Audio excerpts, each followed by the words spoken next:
Yo, remember when I did the video on Shaq Leonard when I found out that he got waived by the Indianapolis Colts? And of course, you had this dumbass run up on here with the negativity like he always does. So yes, he indeed cleared waivers, and guess what? According to Adam Schefter, it could come down to the Dallas Cowgirls versus the Philadelphia Eagles for my man Shaq Leonard. Come on, man. What are we doing here? It's an absolute perfect fit. Just like I said in that mini study or whatever I did there, I don't see how you could make that choice and make the wrong choice and go to the Dallas Cowgirls. Now, I'm not going to act like the Cowgirls can't offer him anything. It's the biggest brand in sports, perhaps. There's an allure there. No doubt about that. But if we're talking about stuff of substance, like actually winning, a chance to win the Super Bowl, not even a chance, you're going to win the Super Bowl, you come to the Philadelphia Eagles. How is it a choice?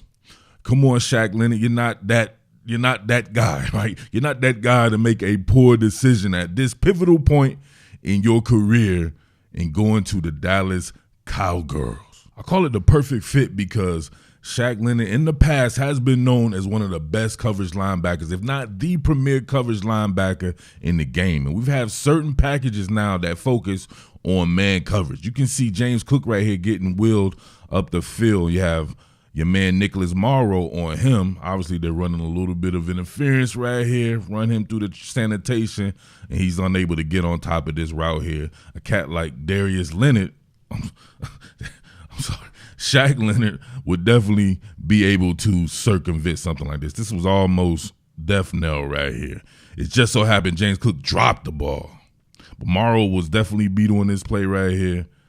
Not his game per se. Some people say that he's better than average, right? But that's not saying much. At one particular point, Shaq Leonard was the man at that. We see right here. But what we offer, obviously, is, look at this. Right here. Shaq Leonard, you want to be protected. You want to have hosses up front. You can get some of that in Dallas, but you're not going to get it like you get it here in Philly. Come on, man. We're talking about Milton Williams, Jalen Carter, Jordan Davis, Fletcher Cox, Marlon Tuipulotu.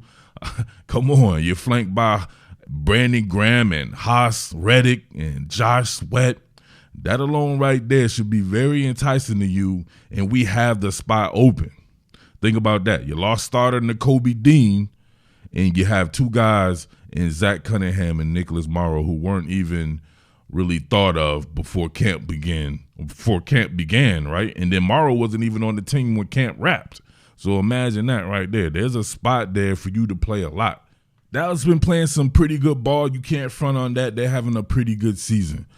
As far as the depth chart goes here, they have some really good players on the second level as well. I like Damon Clark, covered him at LSU. I really like this Marquise Bell cat, right? He's the thinnest linebacker I've ever seen since who? Your man Shaq Leonard. Marquise Bell looks like a wide receiver playing linebacker. It is absolutely crazy to watch there. They called on the services of Rashaan Evans already. They're down Leighton Vander Esch and DeMarvion Overshown. I can see Shaq Leonard being worked in there, no doubt about that. To me, though, if you look at what we lost here, with Nakobe Dean being gone, they had to play Christian Ellis a lot in a pivotal game against the Buffalo Bills, right? Heading into the 49ers game. Come on, man. Like Christian Ellis's talent there, he's not there yet. This is a key position. You cannot miss on this one right here. Just with Zach Cunningham and Nicholas Morrow, right? So Zach Cunningham with a hamstring injury, just being down to Morrow and Ellis, all that alone, right? That's not enough people. Not enough people at all. You would want to have more bodies than that at the very least. And that would lead to more playing time or a chance to be a frontline starter with the Philadelphia Eagles, who are the better team, right? I know the Cowgirls fans going to get mad at her and be like, no. I'm sorry. You know damn well the Philadelphia Eagles are a cut above the Dallas Cowgirls. And I'll take the bias aside. I've never known as being biased, right? I don't like the Cowgirls for sure, but you know what I mean? I still stay unbiased behind this microphone. The Philadelphia Eagles are the better overall team.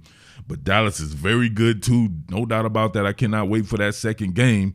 We can see what's going on there. But I think people know the history, the recent history. If we just want to concentrate on that there, going to go further being a Philadelphia Eagle. So let me bring that little film study thing back again so you can see that some of the stuff that man does just with his IQ level. Some people going to point out like, oh man, he wasn't playing like that recently or whatever like that. That IQ never goes away.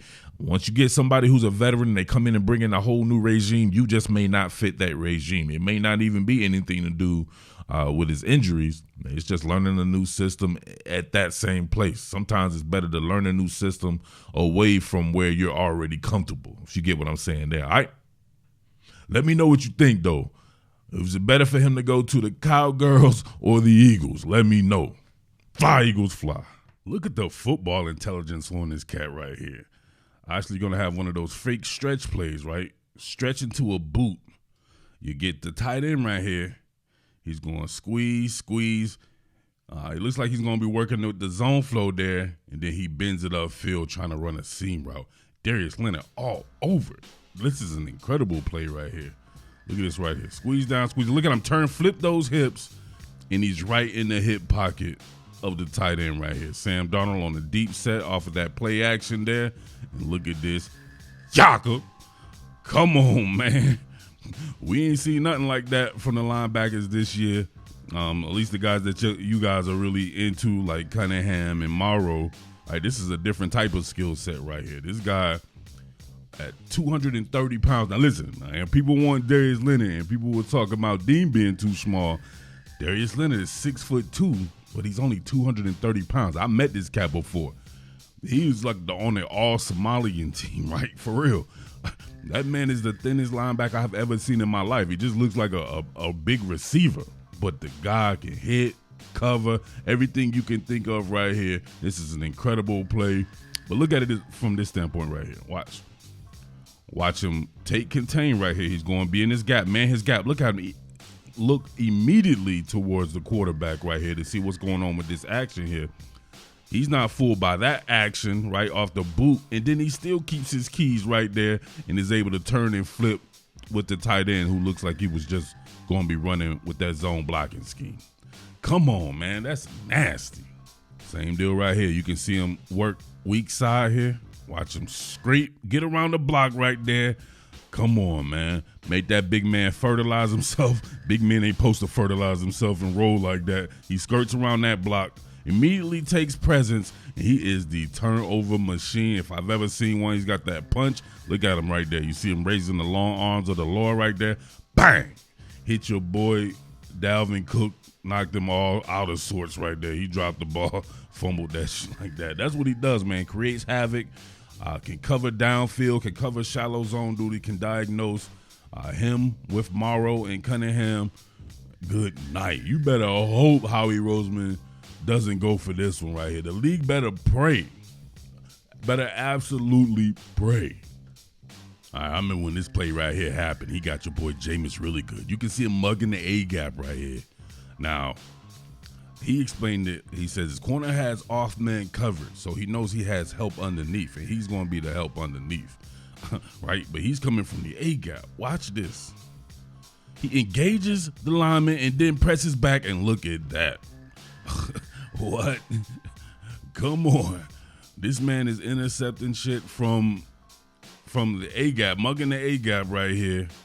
Is that the center? Yeah, he's mugging the A-gap on the center right here. Detaches, gets in that throwing lane. Obviously, you can see the angle right there. Absolutely perfect. I mean, ball has to go on a narrow plane to be hit one of these in-breaking routes. Long arms of the law, the maniac, getting him one again. Come on. And I believe it was a pick six. Let me know out there what you think.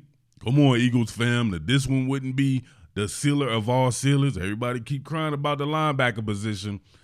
Shaquille, hopefully he's Darius Leonard. Darius Leonard reborn in Philadelphia to help with the stretch run all the way to that Super Bowl. Let me know what you think. All right, your boy Jersey Murph. Salute. And I say, Top Billin.